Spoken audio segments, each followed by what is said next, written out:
Bonjour à tous, j'espère que vous allez bien. Alors aujourd'hui, on continue cette fameuse série de vidéos. Donc la première avec Guillaume.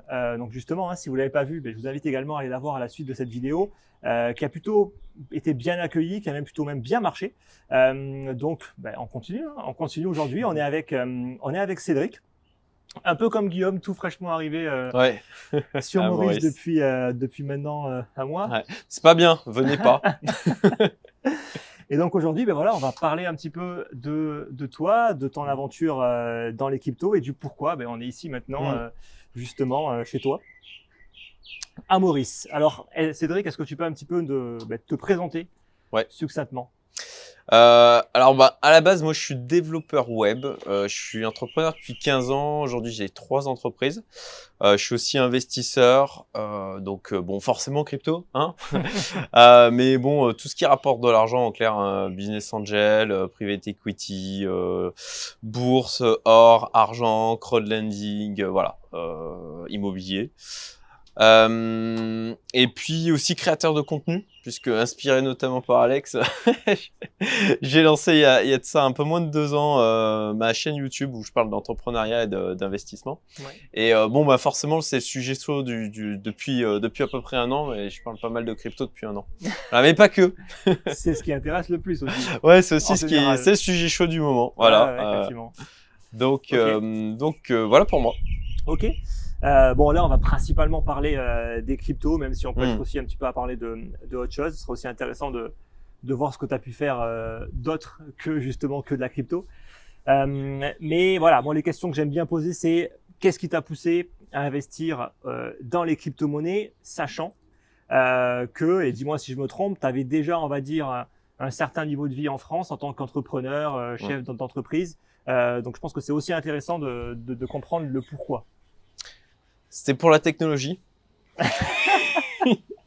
C'est ce qu'ils disent tous. Non, pour de vrai, c'était pour l'argent. C'était pour le faire du fric. Alors, même si les sous-jacents, la philosophie, côté décentralisation, liberté, responsabilisation personnelle, ça c'est vraiment une valeur qui est forte pour moi. Et c'est des choses, qui sont portées, en tout cas par la philosophie Bitcoin, quoi.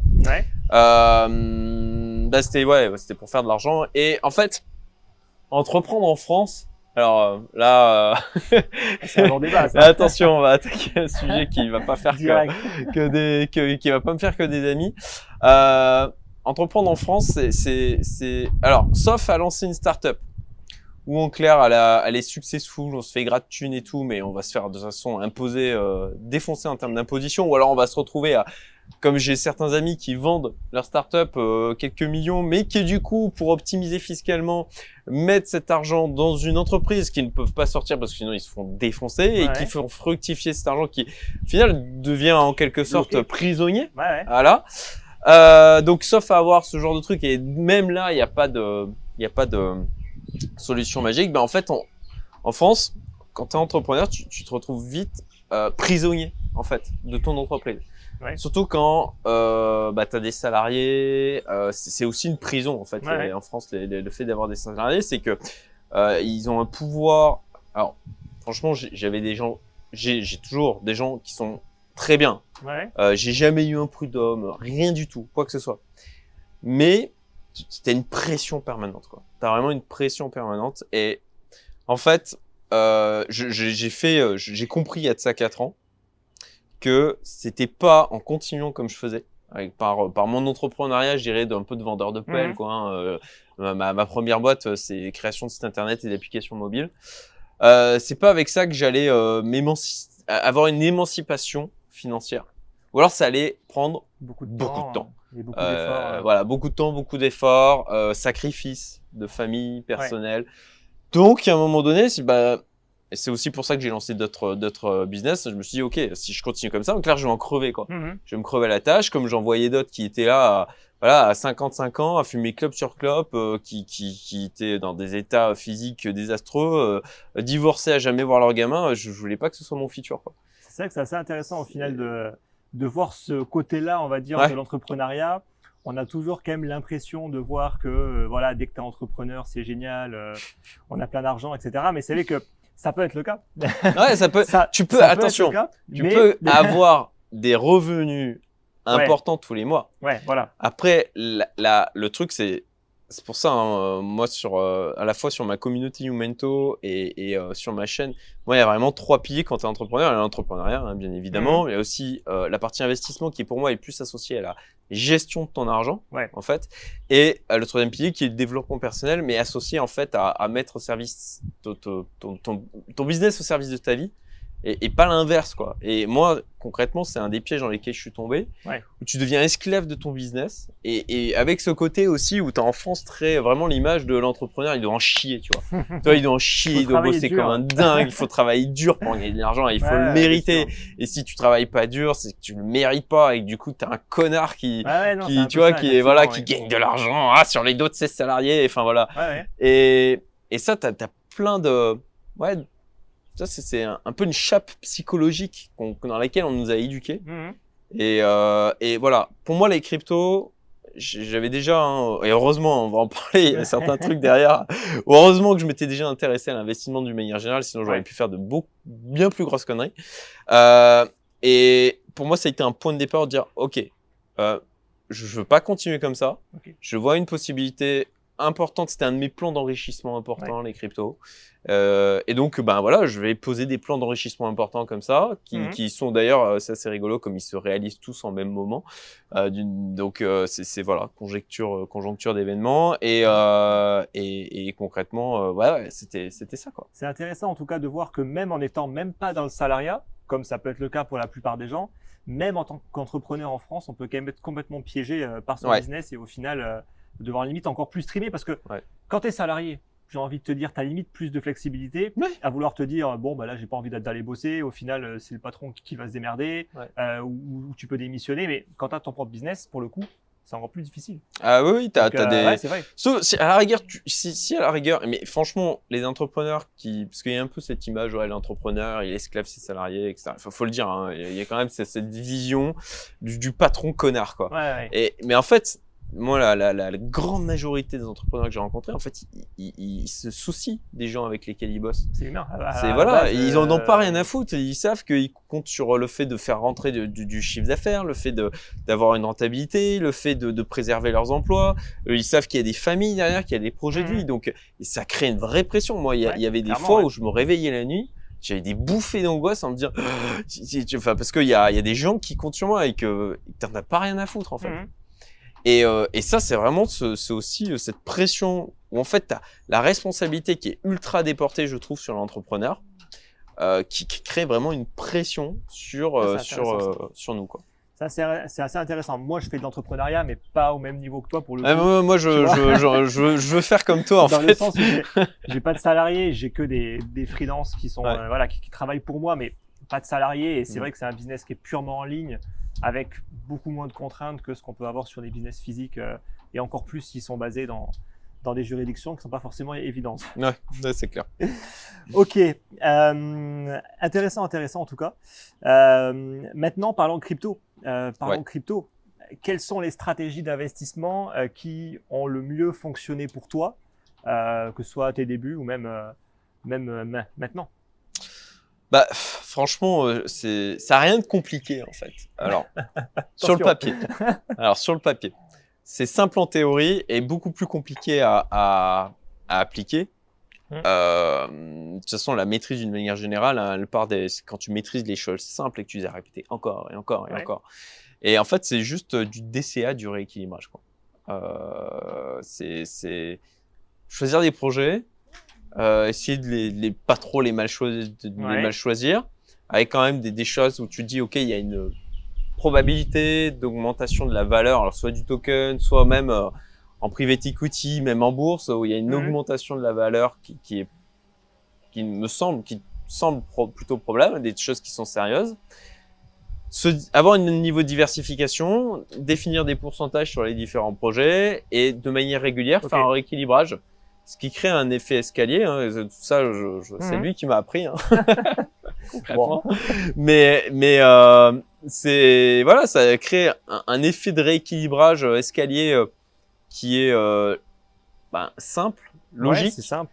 Il y a, un projet qui augmente, ça crée un déséquilibre dans le portefeuille. On en vend, on achète un projet qui est déséquilibré ou des projets. Ah ouais, on vend ce qui surperforme et on achète ce qui sous-performe.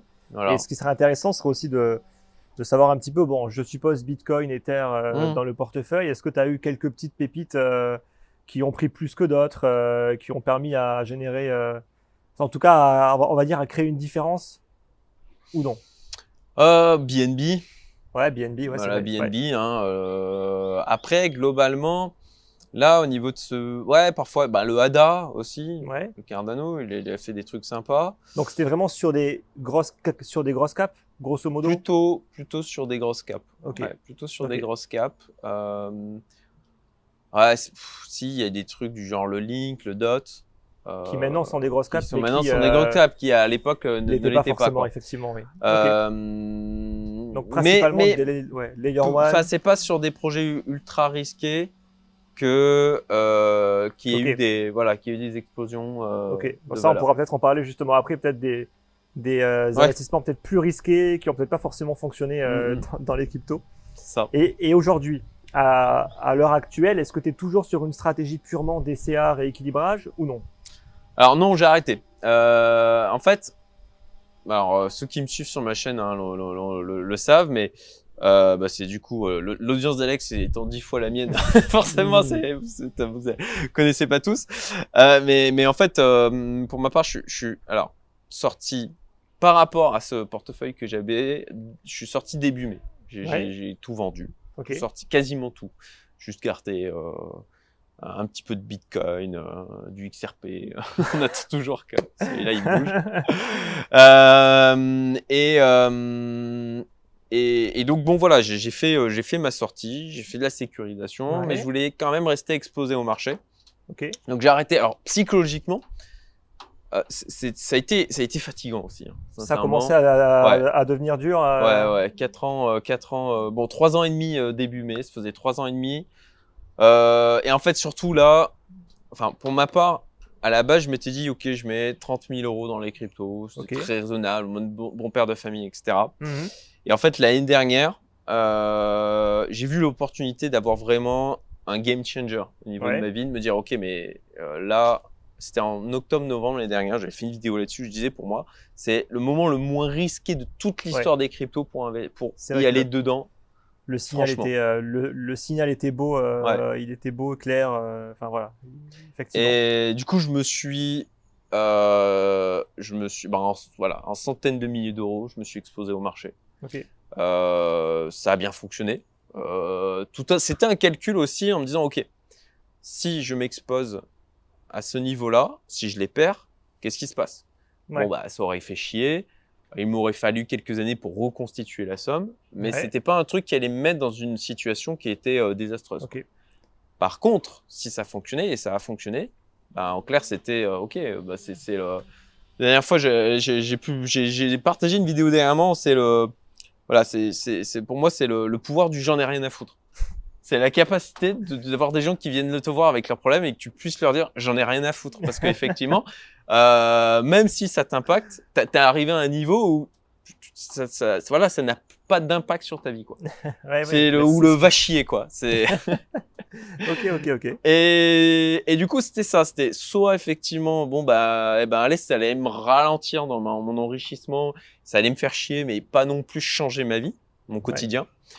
Ou alors effectivement le changer en donnant cette capacité de dire ok maintenant je peux m'émanciper et me concentrer uniquement sur ce qui fait sens pour moi. En tout cas, c'est vrai que ce qui est intéressant, c'est qu'au final, tu as pu apprendre quand même par le passé pour arriver à un moment clé et te dire que si vraiment il fallait que ça puisse vraiment avoir un impact sur toi, il fallait encore charger la mule, tu vois. Ça, malheureusement, trop souvent, on a toujours tendance à croire qu'en mettant peu, on peut quand même réussir. Alors oui, on peut réussir à générer un petit peu, mais pour que ça ait vraiment un impact et un changement sur une vie, il faut quand même gagner beaucoup.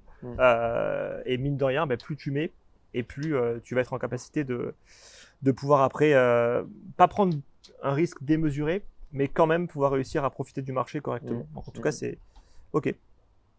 C'est intéressant. Maintenant, parlons des erreurs. Parlons des erreurs. Donc là, OK, ce serait bien, tu as bien investi au bon moment, tu as fait tout ce qu'il fallait. Mais j'imagine que tu n'es pas arrivé là par hasard. Et j'imagine que tu as forcément dû apprendre. Et par apprendre, forcément, faire des erreurs, faire des conneries. C'est quoi tes plus grandes erreurs? Alors, je veux pas, enfin voilà, je pense que c'est important de rester humble. Ouais. Mais en l'occurrence, factuellement, j'ai pas fait de grosses erreurs. Mais j'ai pas fait de grosses erreurs aussi parce que j'avais déjà une culture d'entrepreneur, investisseur. Et que bon, quand moi je suis rentré dans les cryptos, c'était en haut de la bulle de 2017-2018. Hein, c'était tout fin décembre de 2017, début janvier 2018. Hein. Donc vraiment au haut du truc, avec tout le c'est quoi tout ça? Ah bah ça, ce token, il est pas cher, il est pas cher. En me basant sur le prix, je regardais même pas la capitalisation, c'était tellement n'importe quoi. mais j'avais au moins cette présence d'esprit de mettre vraiment peu d'argent, c'était quelques milliers d'euros quoi. Donc pas un niveau voilà, j'ai perdu très peu au final, c'était genre de ce que j'avais mis, c'était 10 ou 15% quoi. Parce que j'ai vite compris que j'étais en train de faire n'importe quoi, que je maîtrisais pas ce marché, que j'allais à droite à gauche, je faisais nimp. Et du coup, quand ça s'est mis à décrocher et que j'ai aussi vu les mécanismes de bulles, etc., je me suis dit, OK, allez, je sors, je prends mes petites pertes. Et bon, maintenant, j'ai compris qu'il y avait un truc intéressant au niveau des cryptos. On va s'y préparer. Voilà, un peu en mode, voilà, c'est la bulle des dot-com. OK, ça se dégonfle, mais il y a quand même des trucs qui vont être intéressants à venir et sur lesquels faire du fric. Donc, alors, du FOMO, hein. Clairement, du FOMO complet, j'achète un truc, puis je le revends juste après demain parce qu'il a un peu baissé, carrément Dieu il a baissé, mais du coup il y a d'autres trucs, enfin voilà, à faire, à m'éparpiller, la saut de puce quoi, les sauts de puce. Acheter, revendre, acheter, revendre, voilà. Faire essayer de m'improviser trader, à suivre les cours, à me réveiller la nuit, est-ce que ça... Ah oui, d'accord. Voilà, dans le truc, avec quelques centaines d'euros. C'était vraiment en mode... c'est ça le truc. Voilà, c'était vraiment en mode, OK, c'est vraiment ça hein, qui effectivement, je dirais, m'a sauvé, c'est que... Il n'y avait pas beaucoup. Voilà, il n'y avait pas beaucoup et que à la fois, je savais que j'étais en mode quand même apprentissage. Quoi. Donc, c'était un mode expérimentation, mais j'ai fait toutes les conneries, les trucs qu'on voit de newbie de base et qu'on peut voir en ce moment les gens qui s'y mettent, quoi. Projet ICO pourri aussi. Ah ouais, je mets 1000 euros et puis à la fin de l'année, il y aura x10 ou x100. En soi, ça reste faisable, hein. On va pas non plus, bien sûr. Mais effectivement, pas sur n'importe quel projet. Et puis pas en haut d'une bulle, voilà. Effectivement. Et puis le minage. Là, en fait, un truc qui, je pense, m'a sauvé aussi à ce moment-là, c'est que j'ai acheté surtout des machines en me disant, j'en ai pris pour, je sais plus, 12 000 euros de machines. En me disant, voilà, je vais miner, je vais dégager de la rentabilité comme ça. Et si jamais je me trompe, OK, j'ai quand même des machines, je pourrais les revendre. Et comme ça, j'ai une certaine préservation de la valeur. C'était l'approche... Moi, moi, de toute façon, je l'avais dit dans la première vidéo, mais c'était de par ce biais-là que moi, j'étais rentré. Et c'est vrai que ça, je ne l'avais pas dit, mais psychologiquement, dans ma tête, c'était pas vraiment un risque que je prenais en fait en minant, parce que oui, tu as acheté du matériel physique et que tu avais encore cette idée en fait de croire que voilà, ce qui est physique a forcément toujours une valeur et ce qui est virtuel peut vraiment retomber à zéro. Bon, ce qui dans la réalité n'est pas si vrai que ça, mais voilà, après ça dépend. Ça dépend sur quoi. Mais c'est vrai que c'est psychologiquement de se dire au final, au pire, je perds quoi 20-30% sur une revente à l'occasion. Et ça permettait quand même d'une certaine manière de gérer ton risque en fait. C'est ça, de limiter le drawdown, on va dire, sur l'investissement. Okay. Au final, alors je regrette pas quand même de m'être mis au minage parce que ça m'a vraiment permis de rentrer dans la techno. C'était kiffant, j'ai kiffé ça, d'avoir mes 3 rigs avec mes cartes graphiques, ça chauffait mon bureau. C'était fun avec plein de voilà, c'était rigolo et puis passer d'un projet à l'autre et puis de mettre des wallets et de comprendre vraiment comment fonctionnait la techno. Ça a été vraiment enrichissant. Par contre, d'un point de vue, c'est sûr que j'aurais mis cet argent. Alors, il aurait fallu que je le mette au même moment, au niveau où c'était. J'aurais un drawdown qui aurait été de 90%, si ce n'est, je sais pas, 90%, rien que sur le Bitcoin. D'une certaine manière, ça t'a protégé quand même. Voilà, c'est ça. Donc, c'était une erreur de croire que, au final, j'allais en dégager une rentabilité phénoménale. Ok. Mais ça a aussi été une protection, une source d'apprentissage. Okay. C'est pour ça que, voilà, je suis content du parcours. J'ai pas de gros regrets. J'ai fait des bêtises, c'est sûr, mais qui font partie pour moi des étapes d'apprentissage. Et c'est pour ça que, bon, je veux pas paraître prétentieux, j'ai l'impression de pas avoir fait de grosses erreurs. À mon avis, c'est aussi peut-être par ton expérience en tant qu'entrepreneur où on est déjà habitué à gérer de l'argent. Oui, clairement. À savoir investir correctement son argent et à pas le balancer n'importe comment. Donc, je pense que ça a dû quand même bien aider, quoi. Oui, j'en suis persuadé. Ok. Ok. En tout cas, c'est intéressant. Bon, maintenant, parlons quand même des meilleures décisions. Quelles sont vraiment tes meilleures décisions, les choses qui ont été clés au final dans ta réussite? Déjà, la découverte de ta chaîne. Non, mais enfin, c'est pas pour juste jeter des fleurs pour le plaisir, mais c'est vrai. Enfin, franchement, t'as été à mon sens, en termes de réussite dans la crypto, t'as été un game changer, quoi. Okay. En tout cas, le contenu. C'était le but. Voilà. Merci. Merci. Donc, tes formations. J'ai toutes prises, hein, parce qu'elles sont vraiment je ne paye pas pour dire ça, hein, mais fidèle, non, d'une qualité vraiment excellente. Et en plus de ça, elles ont progressé à ce niveau-là.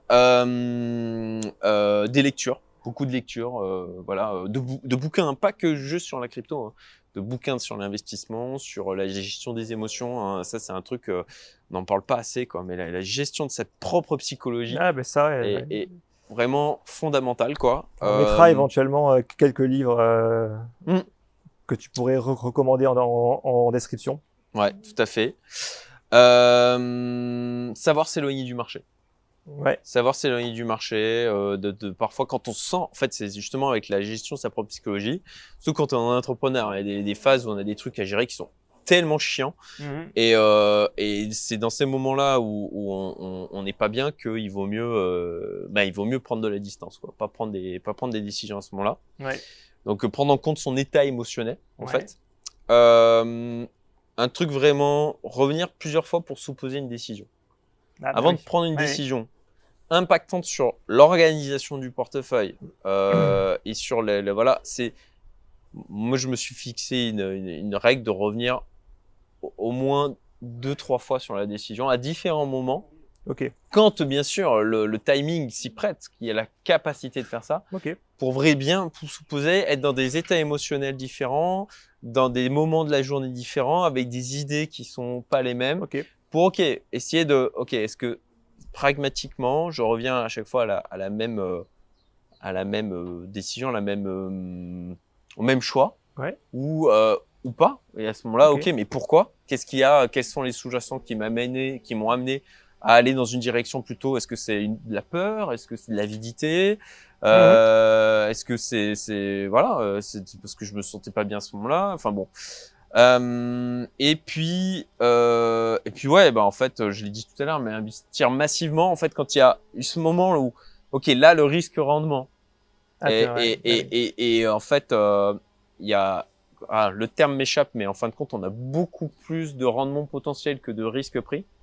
C'est d'avoir eu qui a été nourri par l'entourage, hein, très sincèrement. Guillaume, qui a été interviewé aussi, qui est un ami, et voilà, je le voyais faire, je me disais, il m'a fait vraiment m'interroger dans son approche aussi du marché. Quelqu'un d'autre là, Jean, si jamais il regarde cette vidéo, lui aussi m'a fait m'interroger et je me suis rendu compte que je m'étais pas assez exposé. Ça faisait déjà 1 an que je me posais des questions. Ok, est-ce que, mais encore une fois, hein, je réfléchis beaucoup, je soupèse beaucoup les décisions, et je me disais, ok, est-ce que vraiment je me suis pas sous-exposé au marché par rapport au potentiel qu'il y a, par rapport, voilà. Et donc c'est le fait de dire, ok, là le risque rendement, là le terme m'échappe, mais en fin de compte, voilà, c'était le bon moment, donc ça c'était vraiment c'était là où le risque était, j'ai envie de dire, le plus faible. Le risque n'était pas au plus faible durant le crack du Covid, par exemple. Non. Parce que là, il y avait énormément d'incertitudes. Bon, il y en a qui sont toujours en mode, voilà, buy the dip, dès que ça crache, j'investis. Ça marche jusqu'au jour où ça ne marchera plus. Mais par contre, c'est vrai qu'après, une fois qu'on a bien récupéré de cette baisse, que le marché était vraiment dans une configuration plutôt belle pour pouvoir partir, effectivement, c'est vrai que là, c'est... En général, ce qui est bien, c'est que la plupart des gens, ils ne le font pas à ce moment-là, tu vois.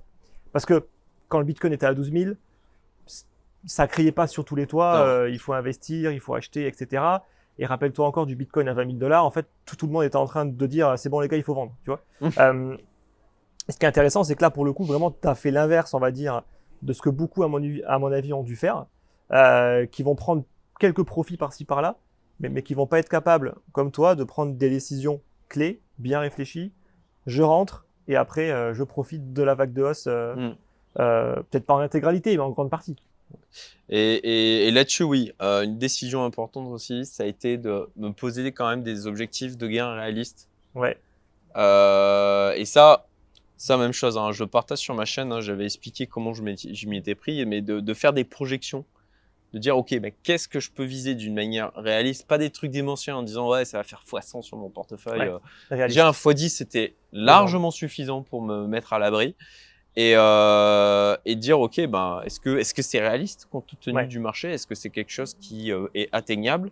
Et à ce moment-là, ben, de se fixer et se dire, ok, ben, quand j'atteins ça, potentiellement, d'ailleurs, j'ai pris des profits avant, au fur et à mesure, hein, parce qu'il y a aussi l'aspect, quand tu as d'un seul coup comme ça un portefeuille qui grossit beaucoup en quelques mois, énormément même, la gestion de ces niveaux de montant, psychologiquement, ça a un impact, quoi. Quand tu as des trucs où tu sais, tu peux avoir des fluctuations en quelques jours qui représentent une ou plusieurs maisons. Ben, c'est pas, sincèrement, j'étais pas habitué à des niveaux de montant comme ça. Et en plus, à ce moment-là, tu es influencé énormément, enfin, peut-être pas toi, mais il y a beaucoup de gens qui sont influencés énormément par les réseaux. Les réseaux sociaux où en fait les gens, ils affichent tous leur plus-value, etc. Et ils te poussent toujours plus à rester exposé et à ne surtout pas prendre de profit. Alors ce qui est ironique, c'est que les gens disent tout le temps de prendre des profits en fait quand c'est pas le moment. Ça veut dire que sur un niveau clé, on prend des profits. Quand le marché vient de se prendre une grosse claque, on prend des profits, faut faire attention. Mais jamais en fait quand on est justement sur ces phases de hausse. Et ça, ben moi justement, je l'avais bien dit aux élèves, c'est que on peut pas savoir où sera le top. Et c'est vrai que ce que tu as fait, c'est exactement ce qu'il fallait faire, c'est se fixer des targets, des objectifs réalistes. Et si on les atteint, on bataille pas, on sort. Ou en tout cas, on commence à sortir. Et il faut pas juste croire qu'on sera suffisamment malin pour vendre tout son capital sur un top de marché, tu vois. C'est clair. Pas surestimer ses capacités. Ouais, surtout. Ça, c'est vraiment l'humilité. Hein. Vraiment, ça, c'est un truc. Faut pas se prendre pour. Faut vraiment pas se prendre pour des avions. On n'arrête pas d'évoluer. Et donc, humilité. Ok, je fais des gains, mais en tant que c'est aussi plus, alors ça aussi, hein, le truc de la plus-value latente non réalisée. Ah ouais, moi j'ai fait plus X%. Ok, t'as pris tes plus-values. Si c'est pas le cas, franchement, bah tu te la fermes quoi. Si c'est pas le cas, voilà, c'est un peu violent, hein, mais la manière dont je le dis, mais ok, il faut un peu redescendre. Et puis c'est ça, hein, la target c'est tout simplement. De toute façon, il n'y a pas de secret. C'est soit tes traders au jour le jour, tu peux à peu près réussir à sortir du marché quand ça commence à sentir le moisi, mais ça demande un effort assez important pour surveiller de manière quotidienne le marché. Effectivement, là, on peut réussir à plutôt bien sortir. Et sinon, un moyen encore plus simple qui peut même mieux réussir, c'est effectivement, voilà, on se fixe des targets et la cible des 50 000 $ était quand même une cible. Voilà, un chiffre rond. Enfin, tu vois, rien que cette target-là était quand même plutôt évidente, même si sur le moment, hein, même moi, j'aurais pu croire qu'on aurait pu encore aller chercher un petit peu plus haut. Je le croyais aussi 70 que 000, c'était 80 000 dollars, je pensais qu'on irait les chercher. Mais après, je me rappelle début mai, il y avait quand même des trucs qui puaient. C'était aussi un des trucs. Je me suis dit bon là, ok, j'ai atteint ma target, je sors complètement. Là où j'ai fait une erreur, c'est de réinvestir à ce moment-là dans des fonds, en fait, en pensant très naïvement, hein, sincèrement, et aussi parce que manque d'expérience, qu'ils préserveraient plus la valeur de ce que j'ai mis. J'ai mis 700 000 dollars que ce qu'ils ont préservé, en fait. Et alors, moins de drawdown quand même que si j'avais continué à être exposé au marché, mais quand même un drawdown qui, je m'attendais pas à autant. Surtout en étant diversifié sur différentes solutions, je pensais que globalement, il y en a qui arriveraient à choper, à shorter, et du coup, déception là-dessus. Mais bon, ça va parce que c'était une exposition de capital qui était raisonnable. Ouais.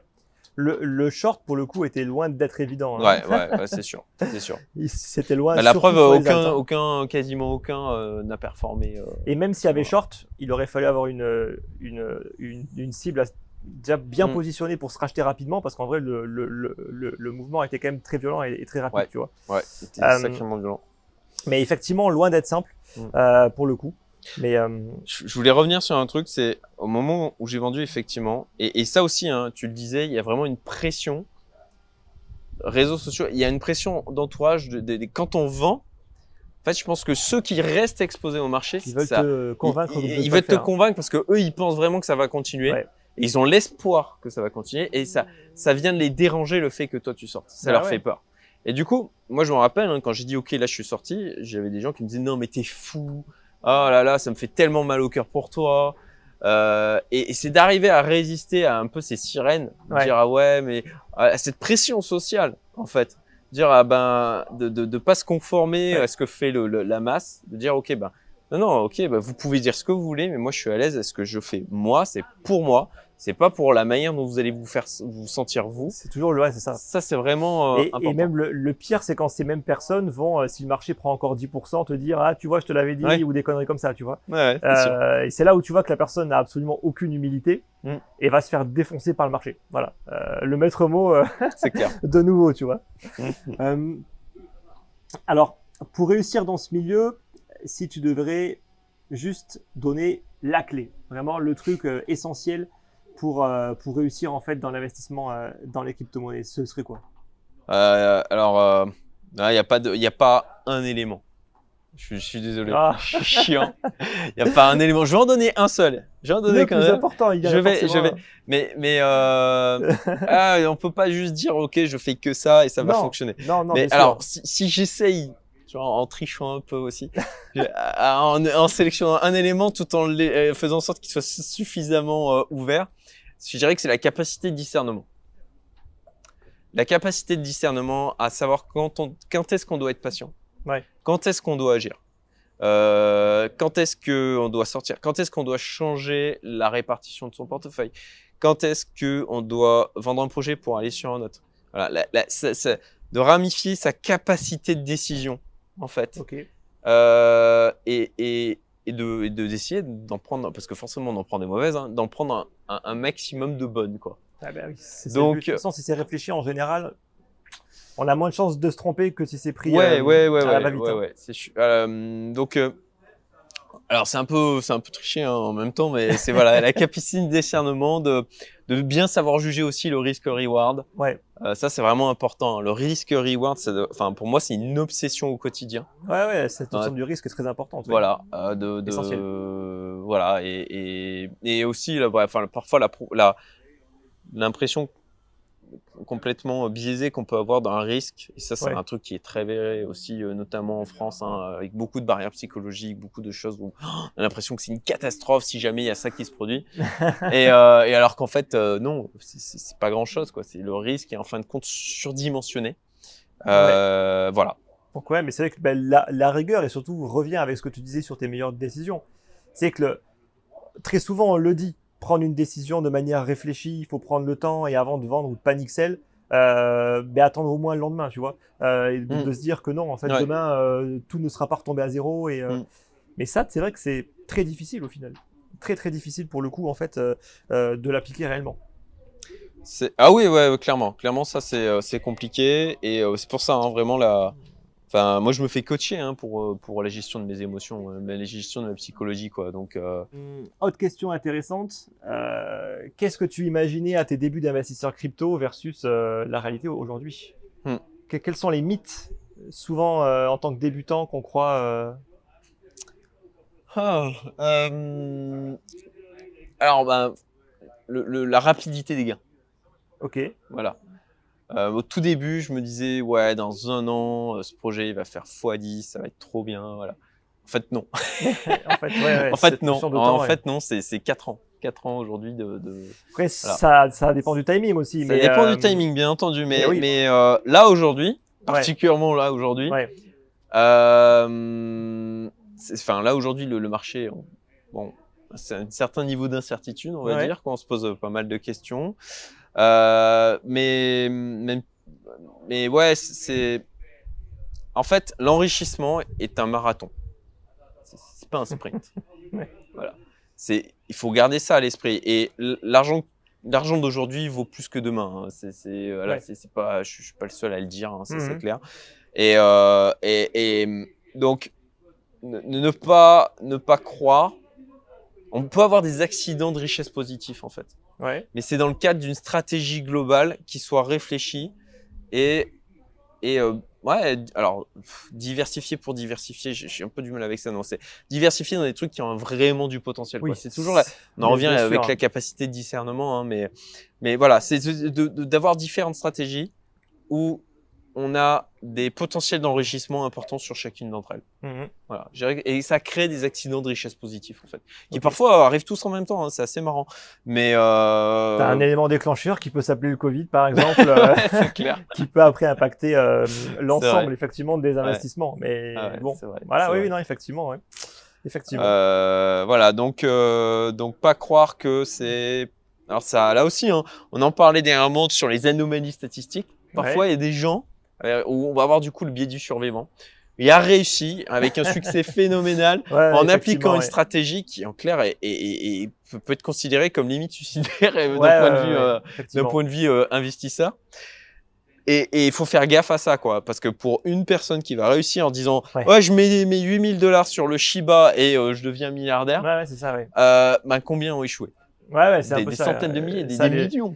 Et les gens préfèrent juste se rattacher à l'unique qui a réussi et non pas aux dizaines ou aux centaines d'autres milliers qui ont essayé et qui sont fait rincer, tu vois. C'est ça. Effectivement. Donc, prendre garde à l'espoir. Au rêve, en fait. Et ça, malheureusement, en plus, ça, c'est mis en avant parfois par des personnes aussi mal intentionnées qui vont aller vendre du rêve et qui vont toujours oublier, en fait, cette notion de risque. Oui, c'est possible, mais bon, les chances, au final, sont faibles, tu vois. Alors que sur un investissement sur 4-5 ans, sur un DCA classique, on peut dire avec une certaine certitude que la personne devrait plutôt bien s'en sortir si le marché continue en fait sur sa dynamique. C'est ça. Mais en tout cas, ça c'est sûr que ça c'est beaucoup de... Pour moi en tout cas, c'est du bullshit parce que voilà. moi, toutes les personnes que je connais qui ont réussi d'un point de vue investissement en tout cas, pour moi, il y a l'entrepreneur qui crée sa startup, qui la revend derrière, c'est encore différent. Et là aussi, il y a une vraie problématique après de gestion de cet argent, quoi. Mais qui sont vraiment enrichis d'un point de vue investissement, c'est pas en mode FOMO to the moon sur un projet. C'est vraiment avec la stratégie de la diversification éclairée, du principe de DCA. Voilà, c'est bête et méchant. C'est sûr que c'est pas sexy. C'est de se dire, il va falloir que je suive mon plan, que je réfléchisse au truc, que je prévoie ma stratégie, que je revienne dessus, que je fasse c'est sûr, c'est de la gestion. Bien sûr, c'est que on aime bien parfois juste regarder en fait des vidéos, se dire tiens, il parle de tel projet, tiens, je vais aller investir dessus, etc. Puis au final, n'avoir aucune stratégie, juste suivre au gré des tendances et de l'émotion des gens, un petit peu ce qu'ils vont dire, etc. Et croire que c'est comme ça qu'on peut réussir à vraiment atteindre. Papillonner, quoi. En tout cas, c'est important, je pense, de toujours le rappeler. il nous reste encore 2 petites questions. C'est justement, je pense, assez intéressant pour toi. Comment rester connecté au monde réel et même, j'ai envie de dire, au monde de l'entrepreneur quand tu es investi en fait dans les cryptos et que tu peux justement être amené à gagner des sommes d'argent très importantes, parfois de manière très rapide, bien sûr avec de l'investissement derrière, mais ça arrive de manière soudaine et ça dure juste quelques mois en réalité en fait. Ouais. Donc comment est-ce qu'on vit au quotidien, comment est-ce qu'on reste connecté au monde réel et qu'on évite de partir en vrille surtout. Ouais. Alors psychologiquement, c'est quand même quelque chose. Hein. Quand tu vois au final ce que tu fais là donne plus de résultats et en multiple que tout ce que tu as gagné sur les 15 dernières années où tu t'es cassé le cul quand même hein, en tant qu'entrepreneur. C'est particulier. Ouais, c'est sûr, j'imagine. C'est particulier. C'est pas, voilà, ça fait remettre en question, ça fait beaucoup de remise en question personnelle aussi. Et c'est pas toujours facile aussi de garder le sens des proportions, sincèrement. Là aussi, du travail sur soi. Hein. Je pense qu'il y a vraiment, encore une fois, une question de travail sur soi et de se rappeler un peu, ok, ça, dans la vraie vie, avant, il m'aurait fallu tant de temps pour y arriver, pour l'acquérir, pour pouvoir et de se rappeler que là, ce que l'on vit avec les cryptos, c'est une occasion. Allez, il y en a une ou deux pour moi dans toute une vie. Ouais. Voilà. D'avoir la capacité à choper l'opportunité, à y rentrer correctement, à avoir le timing d'entrée et de sortie, de choisir correctement les projets. Et de pas tomber dans le biais de dire moi je l'ai fait une fois, je le referai. Ouais. Voilà. Ça, de se dire voilà, c'est une anomalie. Voilà. Un accident positif d'enrichissement, de richesse. Mais de garder en tête que c'est pas tous les 4 matins. C'est pas un acquis pour toujours. C'est ça. On va pas faire ça chaque année. C'est pas parce que on peut être dans des périodes où l'argent il tombe de partout et tu gagnes des sommes folles qu'il faut s'habituer à ça, à avoir un niveau de vie qui est en corrélation avec ça et croire que ça va pas s'arrêter, tu vois. Ouais. Effectivement, ouais. Parce que ça peut durer quelques années, ça peut un peu durer, mais arrivé à un moment, il y aura un moment où la fête sera finie, quoi. En tout cas, je dis pas que les projets vont s'effondrer ni rien, mais juste que ces performances-là vont bien se calmer un jour. Tout à fait. Et là, on parlait d'achat de voiture tout à l'heure. Ouais. Je prends un exemple qui est typique. Hein. J'aime les voitures. Et sincèrement, hein, il y a des fois, je me suis dit, je me prendrais bien une petite Lambo, une petite Porsche. Et ok, d'accord. Mais et au final, on a pris un Hyundai Tucson. C'est sûr, hein, c'est moins glamour, hein, ça fait moins rêver, etc. Tu la mettras pas en photo. Voilà, Mais, en fait, là aussi encore, j'ai sous-pesé plusieurs fois. Je suis revenu, ok, j'ai regardé les voitures, etc. Non, on prend pas de décision maintenant, on prend le temps, on réfléchit, etc. Ouais. Et je suis beaucoup plus à l'aise avec ça parce qu'encore une fois, il faut pas oublier que c'est surtout dans l'époque dans laquelle on vit, il y a beaucoup d'incertitudes sur l'avenir. Ouais. Qu'est-ce que je privilégie le plus ? Est-ce que c'est effectivement d'acheter ma Lambo qui est un très mauvais investissement, c'est pas du tout un investissement. Ouais, effectivement, c'est un jouet, ou alors je prends la Lambo aussi pour la caricature. Bien sûr. Ou de faire un choix de vie qui va m'assurer, même en cas de récession globale financière importante, de garder la chose la plus importante, mon pouvoir j'en ai rien à foutre. Ouais. La liberté. La liberté. Voilà, c'est la liberté. C'est vrai que j'utilise va chier, c'est ça, parce que c'est voilà, mais au final, c'est d'être libre, quoi. C'est ça. Donc, voilà. Ouais, c'est vrai que moi, j'ai aussi eu un petit peu la même réflexion. Il y a quand même une histoire aussi de confort, tu vois. À mon sens, moi, j'ai un petit peu trop été parfois dans l'extrême. À vraiment aller ne rien dépenser sur certains domaines comme la voiture ou les trucs comme ça. bon, au final, quand tu montes un peu en gamme, tu te dis quand même, ça coûte pas si cher que ça. Et bon, parfois, il faut aussi quand même vivre. Mais après, tu vois, après, c'est de l'extrême. C'est sûr que, après, pour certains, ça peut être un rêve. Et effectivement, why not, chacun fait ce qu'il veut. Et voilà, après. Mais c'est sûr que c'est pas si j'étais célibataire, tu n'avais pas une femme, 2 enfants. Donc ça cadre aussi, ça.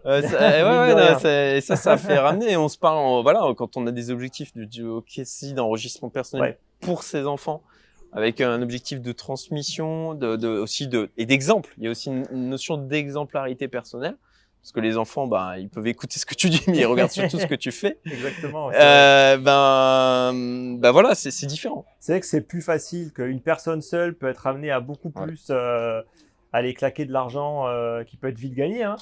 Et tu peux vraiment subir ce biais-là. C'est ce que subissent les gagnants au loto et toutes ces conneries qui, eux, vont vraiment le gagner en un instant. Et tu le gagnes tellement rapidement que tu en perds toute notion, tu vois. Et dans les cryptos, c'est un peu pareil, même si quand même derrière, il y a quand même un peu de travail, on va pas se leurrer, et beaucoup d'années en fait d'investissement. Mais pour certains qui peuvent arriver par chance, ils peuvent gagner aussi très très vite et malheureusement le redépenser aussi rapidement, tu vois.